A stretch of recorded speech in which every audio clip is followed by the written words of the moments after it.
उस टाइम का इंतज़ार कर रही है? अगर ऐसा है तो क्या 3 गुना सैलरी बढ़ेगी? इसके बारे में आज के इस वीडियो में हम जानते हैं। तो वीडियो को बिल्कुल एंड तक देखिए। आपने अब तक चैनल को सब्सक्राइब नहीं किया तो बिल्कुल सब्सक्राइब कर लीजिए। सरकारी कर्मी और पेंशनभोगियों के लिए बहुत ही महत्वपूर्ण जानकारी हम देते रहते हैं। तो यहाँ पे आप देख सकते हैं एक इम्पोर्टेंट डिस्क्लोजर भी दिया गया है। Although the official terms of reference chairman and commission members have not been yet announced, early projections have already generated significant anticipation with the government service circle। तो उसके बाद यहाँ पे कहा जा रहा है कि द 8th सेंट्रल पे commission approved earlier this year by the union cabinet is expected to be implemented around 2027, bringing a major revision in the salary structure of the central government employees across India। The 8th Central Pay Commission approved is expected to be implemented in 2027। वही जो 8वां वेतन आयोग है इसका implementation 2027 में होने वाला है, इससे कहा जा रहा है। Bringing a major revision in the salary structure of government employees across India.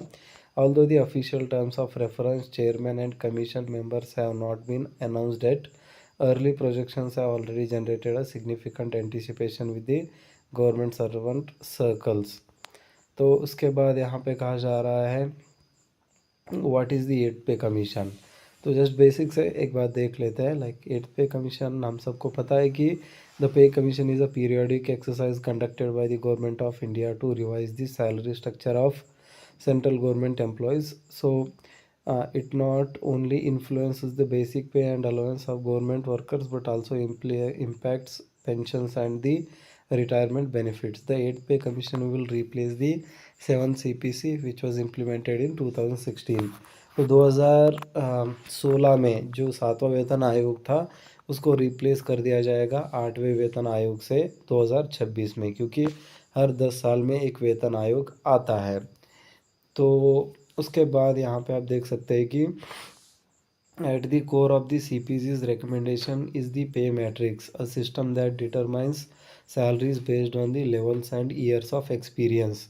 तो बेसिकली इसके अंदर होता क्या है? सो CPC's के रिकमेंडेशन में मैट्रिक्स होता है, एक सिस्टम होता है जो सैलरीज को डिफाइन करता है based on the levels and years of experience. जितना ज़्यादा एक्सपीरियंस होगा, जितना ज़्यादा ईयर्स सर्विस होगा, उतना ही ज़्यादा बेनिफिट यहाँ पे सैलरी के माध्यम से मिलेगा। The fitment factor which multiplies existing pay to arrive at the new basic salary is expected to be increased from 2.57 under the 7th CPC to 2.86 under 8th CPC। तो ये बहुत ही इम्पोर्टेंट खबर है यहाँ पे। जो 7th CPC था, मतलब 7वां वेतन आयोग था, उसमें सरकारी कर्मियों को सिर्फ 2.57 का फिटमेंट यहाँ पे मिला था। मतलब यहाँ पे देख पा रहे हैं आप 2.57, मतलब आपका 25,000 अगर बेसिक रहेगा तो उसको 2.57 से मल्टीप्लाई किया जाएगा, जो कि 2 गुना से ज़्यादा हो जाता है। तो उसको रिप्लेस कर दिया जाएगा 2.85 से, मतलब 86 से।